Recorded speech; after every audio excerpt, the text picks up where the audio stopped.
So I'm going to walk you through FlipGrid number 1, rough draft, and how we expect you to use this program to revise your writing. So basically you're going to read aloud, okay? This is the first read aloud of your work. While you read, you're pausing to catch any glaring or obvious edits you will need to make in your story. To be successful at this assignment, you must 1. Read aloud through your entire story. 2. Make corrections on your draft as you read. You must make at least 5 corrections.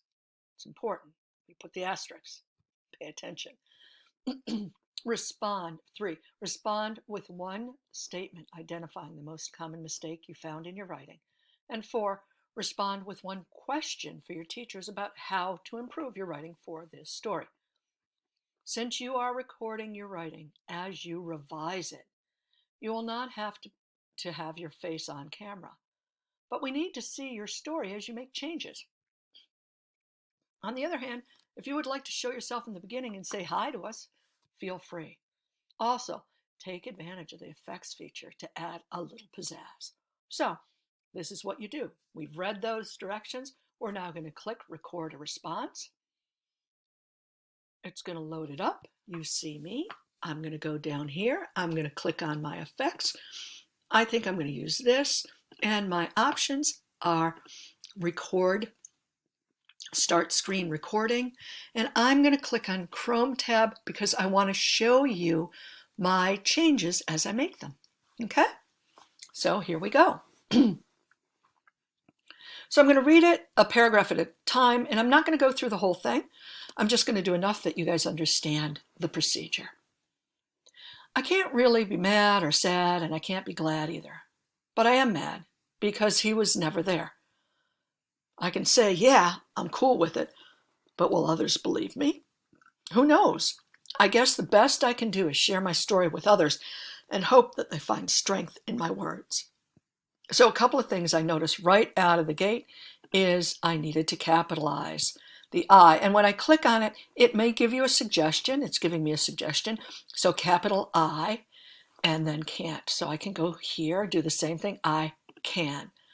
And I here, capital I. Okay? Now, the other thing that I think is a little odd is I can't really be mad or sad, and I can't be glad, but I am mad. So I think it maybe should be, I can't really be sad, and I'm not glad either.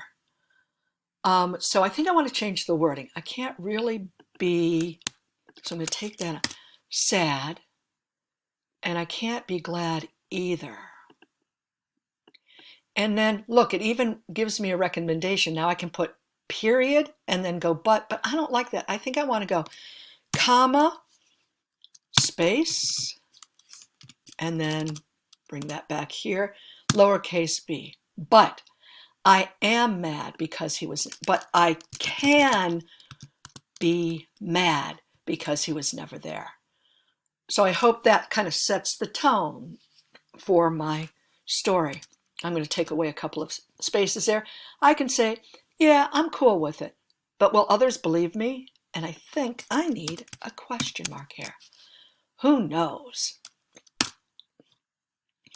I think I'm going to do an exclamation point because maybe the reader can then hear my exasperation or my frustration.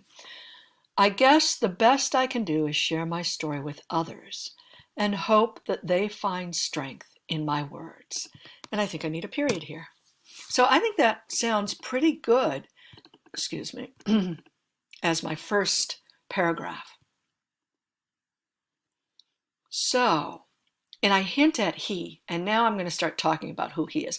My father wasn't really one. I don't remember too many good times. They are covered with bad memories. I am sure he wasn't always this way. My mom fell in love with him, so there must have been some good qualities to him.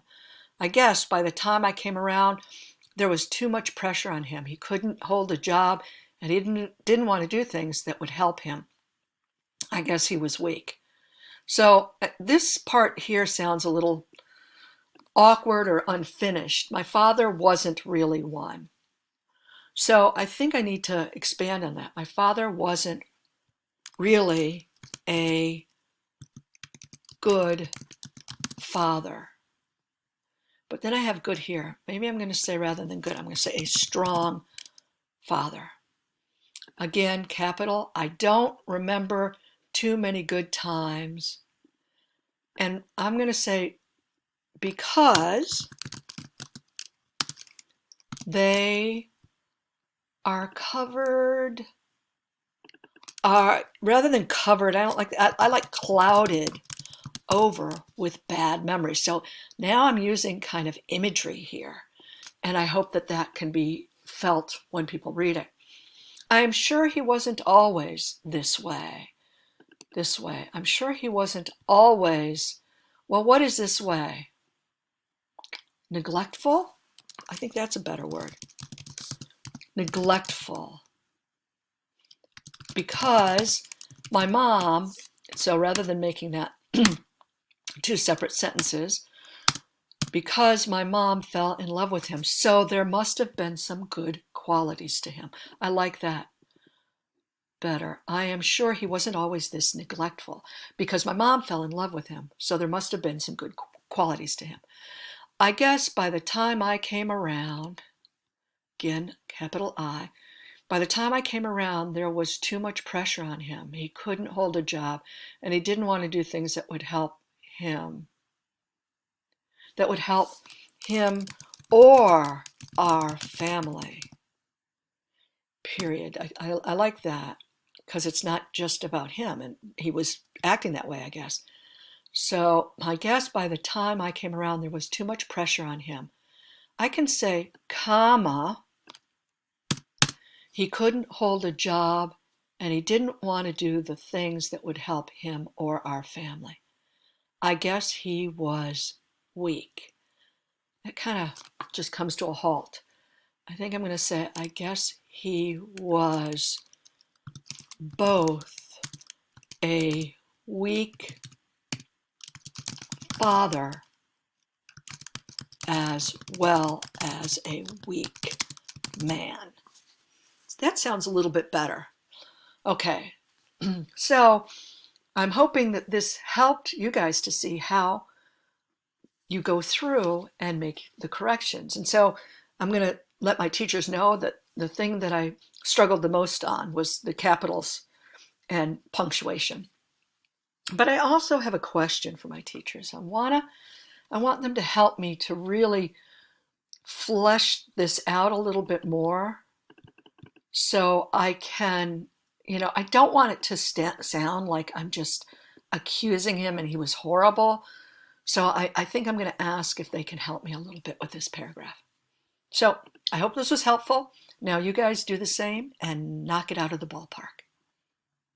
I can't wait to see what you come up with.